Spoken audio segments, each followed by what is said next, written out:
Well, last video got I had an internet problem while I streamed. So as I was saying, I think the lowest ranked Souls games would be Dark Souls 2. I think it offers the weakest base experience of the bunch. And the mechanical changes that Dark Souls 2 brought are really not that great. I like the division of stats. Okay, I like that they separated stamina from carry weight, but I don't really like how much stamina it takes to attack. There are, how do I put this? If in any Souls game you start running, you actually have a lot of time running. Your stamina bar takes quite a while to deplete. Dark Souls 2, you have like 2 seconds. You start running, and that's it. Like 2 seconds, and you have to rest. Um, Also with weapons, you attack 2 or 3 times, and that was it. And that's just with a normal sword. I didn't quite like that. But to be honest, I'm not that negative towards Dark Souls 2. I feel the beginning of the game is quite decent.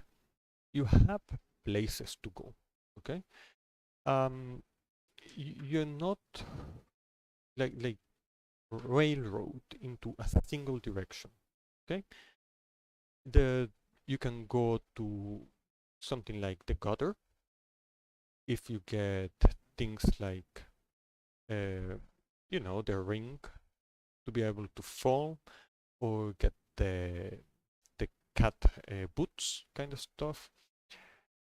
You can jump and actually survive and go there early. You can go to the Tower of Flame, you can go to No Man's Wharf, you can go to the Shaded Woods as soon as you get a fragrant branch of yore. And there are places to go. That's great. But later on, you get funneled into a single direction, and that really kills a little the experience in Dark Souls 2. So it's a mix between some of the mechanical changes and the later part of the game that makes it not as enjoyable as other Souls games. On top of that, you have, well, at this point, I think you are going to die got a little too on their heads, or from, and they just started to spam enemies. You get to a place, there are like 10 enemies, you kill them, you go to the next area, 10 enemies more, and they try to always overwhelm you with numbers. And I don't really find that exciting, when I know that every single encounter is going to be like that. Like, I know I'm going to take a step in a room and I'm going to get swarmed. So I take a step, I walk back, bunch of enemies come running at me, I kill them, I enter the room, I take a step into the next room, 10 enemy more are going to come running towards you. And that's kind of the Dark Souls 2 experience. So once you get used to it, you expect it, okay? So it's not like it's going to take you by surprise. But I guess that's the issue. There's really no surprise there. Plus the mechanical changes and all of that. I did like that they gave you hexes. You know how they separated the hexes. Some of them use catalysts, some of them use talismans. You have electric and normal sorceries, and then you have pyromancy, which now actually scales with a stat, and it's not as broken as in Dark Souls 1. And I like how they changed mages. Like, now Atonement, it's not only slots to attune magic. Now actually gives you more magic per slot attune. which is actually pretty great. Dark Souls 2 is one of those games that you can go as a mage to the entire thing. And, you know, it's rather enjoyable. So yeah, but still, Dark Souls 2, I feel it's the weakest of the bunch. The weakest base experience. Okay, and yeah, that's why it's my number 10. Then you have the number 9, Dark Souls 2 plus the DLC. The DLC, what does to Dark Souls 2 is make it better at the beginning. Now, the beginning of Dark Souls 2 is already the best part, but now you have all the access to the DLC. Because on the base game, once you have base game plus DLC, you get all the keys to access the DLC. And that gives you a lot of freedom.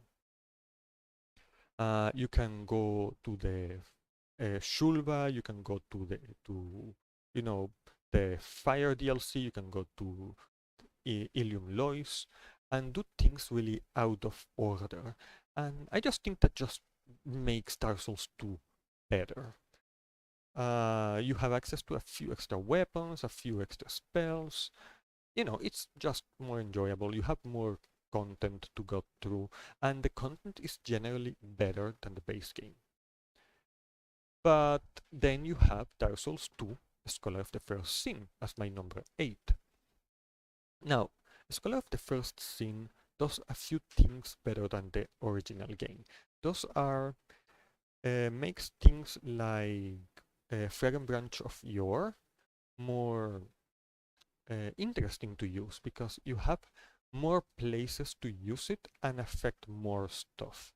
You can use it to get early Estus Flask, you can use it to get early access to a certain areas, and that's fantastic, okay?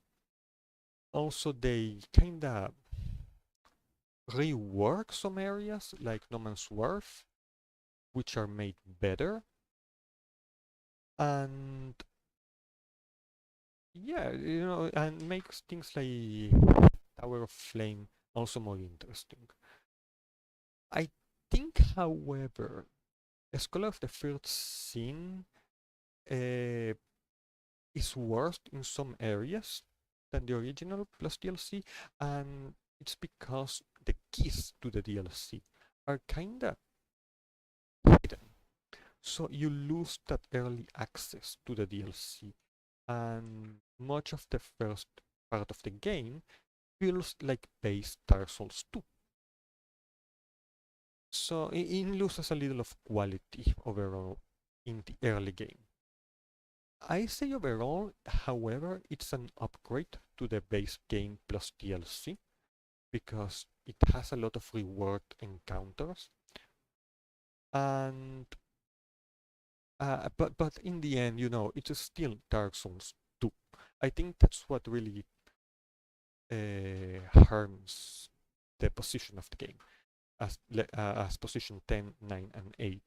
I really honestly cannot put them on top because while Dark Souls 2, a Scholar of the First Sin plus or the Dark Souls 2 plus DLC has a lot more content that say Dark Souls or Dark Souls 3 or Bloodborne, that content is not as enjoyable. Maybe more, but not as enjoyable as the base game, as the other games. Now, we have the next position 7 and 6 and 5. Those are the base games. I feel the weakest overall is a toss-up between Dark Souls 3 and Bloodborne. At least the weakest in the base game. I feel, however, that Dark Souls 3 is lower. And again, I just want to reiterate, I like them, okay? If I were to put them in a rank with other games, they'll be really on top, even in their base form. But one compared to the other, yeah. So at position 7, I say Dark Souls 3. Dark Souls 3 Dark Souls 3 is enjoyable gameplay wise. Okay, the only thing I kinda don't like is the change in voice, which is now kinda like hyper armor in some attacks instead of the passive voice from Dark Souls 1 and 2. I don't quite like that change, but it's not um it's not like I want to tank a bunch of hits and so on, but it's because Dark Souls 3 is faster than Dark Souls 1 or 2. So you have many smaller enemies that attack a bunch of times, like those grey rat looking enemies. They just attack a bunch of times with really small weapons and they stun lock you. And it really sucks. But eventually you adapt yourself to use the new poise system. But I would like to at least have some poise against small strikes. Dark Souls 3, however, has a problem is that it's very linear. Okay? It's like a really big line and you have the occasional sideline. Okay, you get to a place, you get to the other because you're forced to. And then there's a small path to a side, like a little place to explore, but you have to keep going forward. And I think that really hurts Dark Souls 3 overall enjoyment.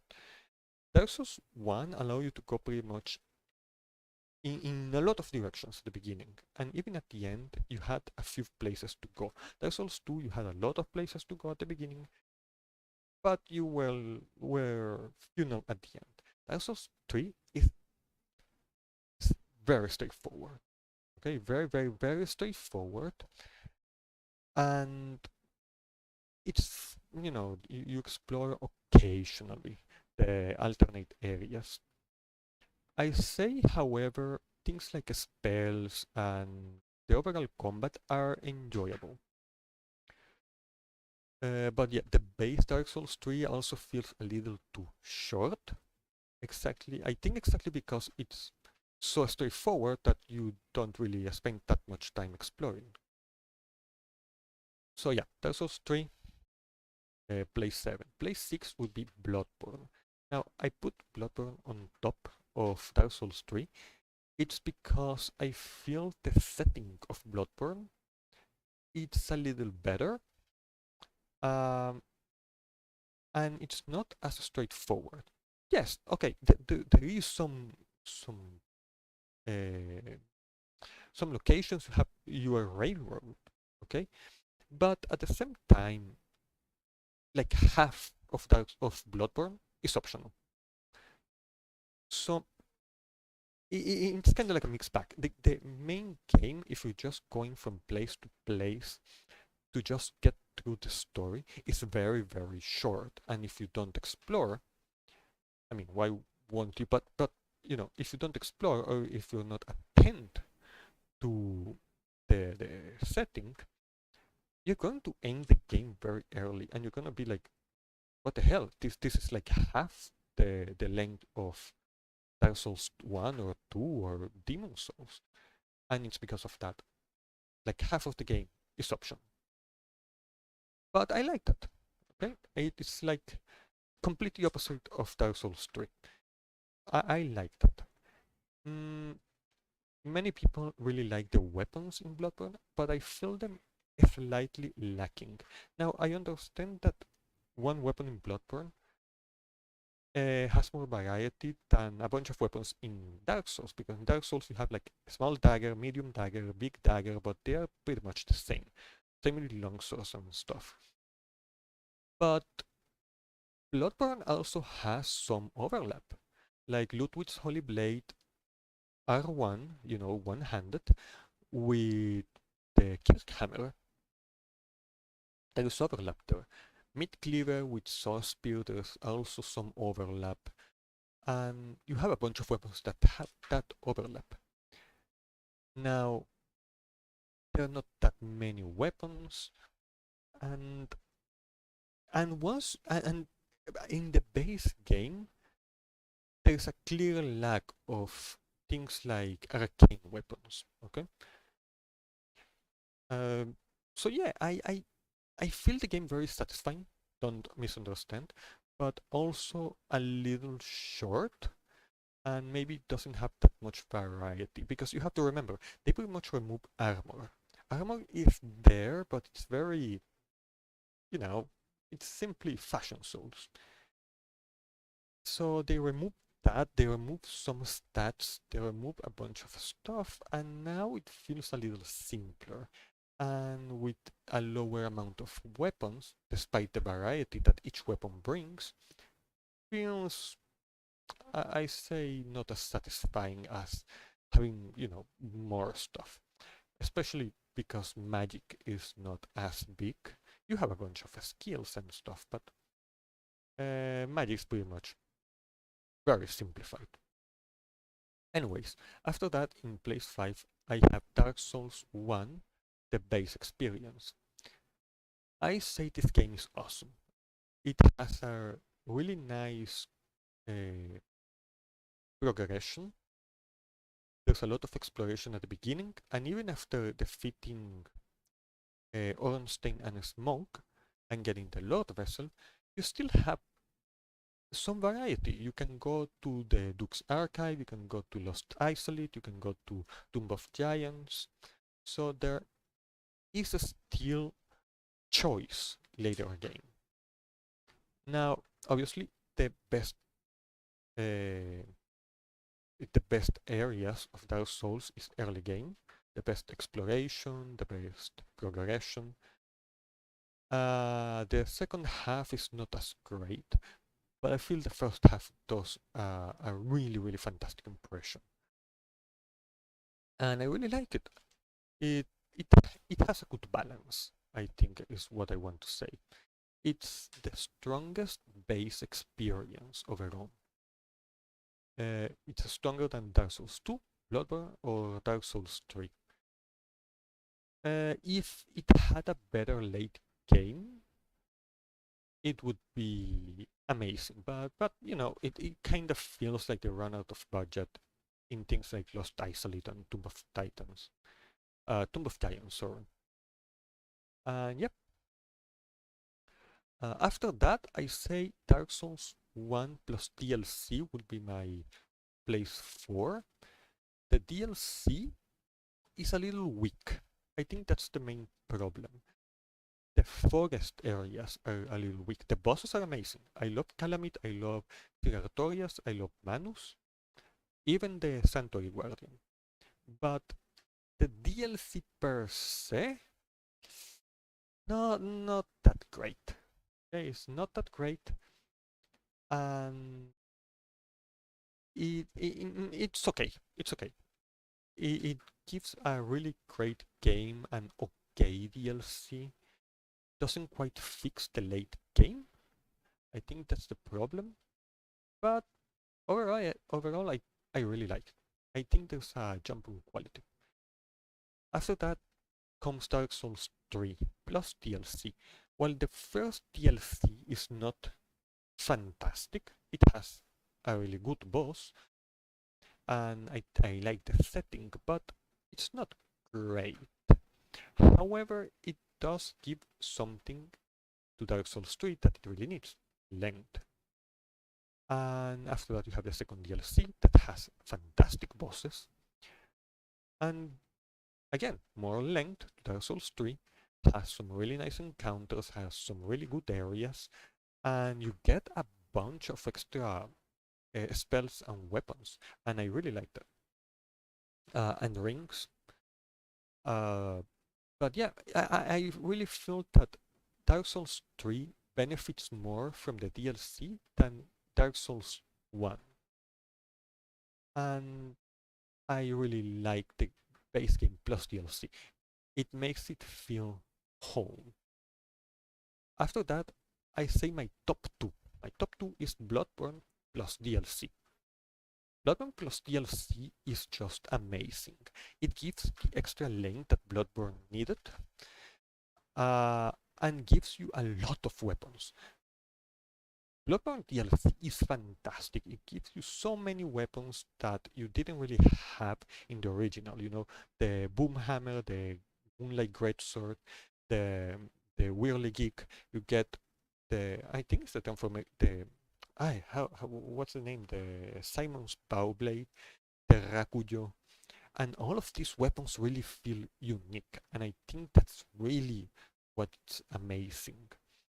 On top of that, the actual setting is fantastic. I love the medical area with Lady Maria at the top.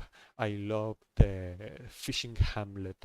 You know, all of that is fantastic. Bloodborne plus DLC is just an incredible experience. And my first place, I say it's Demon Souls. This is nostalgia talking, okay? I know the other games have uh, are better in terms of gameplay, and I would say variety in some places. But Demon Souls just did things so well. You have a lot of variety at the beginning. You know, you have the 5 areas. Sure, they are straightforward, but you can choose between all 5 after obviously you complete 1.1. Each area has a lot of, you know, identity. You have their own, they have their own upgrades, they have their own materials, they have their own weapons. The enemies, like, they don't repeat each other. I also really like some of the ingenuity that went into Demon Souls, like the bosses. Bosses are not just a dude in armor, you know, it's not this epic fast fight that you get in later games. Some of them are just puzzles, like the Full Saito. Very slow fight, but really enjoyable. You have the Storm Ruler, you know, which is also great. You have the Old Monk, which was a PvP. You have the Old Warrior, the Blind Warrior, which is blind, and you can use that to your advantage. I think that they went not necessarily for really challenging, just varied. You know, there was a lot of variety in the bosses and how to tackle them. And I really, really, really like that. Sure, if you compare them with something like Gale or Meteor or something like that, or Lady Maria or Orphan of Course, they're not as epic, you know, they're not that fast-paced, fighty thing, but they are very memorable. I really like that. I really like the setting of every level. And I like that it's a very straightforward standalone game. I know that later on they really used a lot of the items to describe the story and that kind of stuff. But in Demon Souls, they do this. But you have a very straightforward story. You begin the game, you know, they tell you the, the reason why you're there. After that, you talk with the Monumental and they tell you exactly what the story is about. And when you complete the game, finished. You know, it doesn't, it has a beginning, a middle, and end. You're not bound to sequels kind of stuff. And I really like that. I also really like that, like, they use the backgrounds for the characters in the loading screens. Makes you wonder, like, oh, who is this Ostrava guy? Or who is this Bior? Or Mephistopheles, you know? I really like that. I really like the overall Soulsy feeling that no other Souls game, and that includes the remake of Demon Souls, have captured. And yeah, I really, really, really like Demon Souls. I am very aware of its flaws, but I feel that it's my favorite. And yep, this is a test stream. I just want to check how everything sounds and stuff, but I really want to I really want to talk about the Souls games and simply put it out there.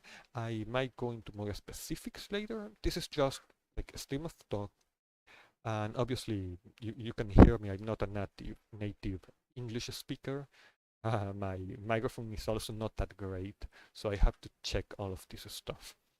So yeah, if you see this video, I doubt it, because you know it has nothing. Like, I am just talking here. But if you see this video and want to comment or something, do so. You know, I will just reply back. And yeah, that's it. This is the first stream. I'm just gonna stop it here. I need to check things out. Okay,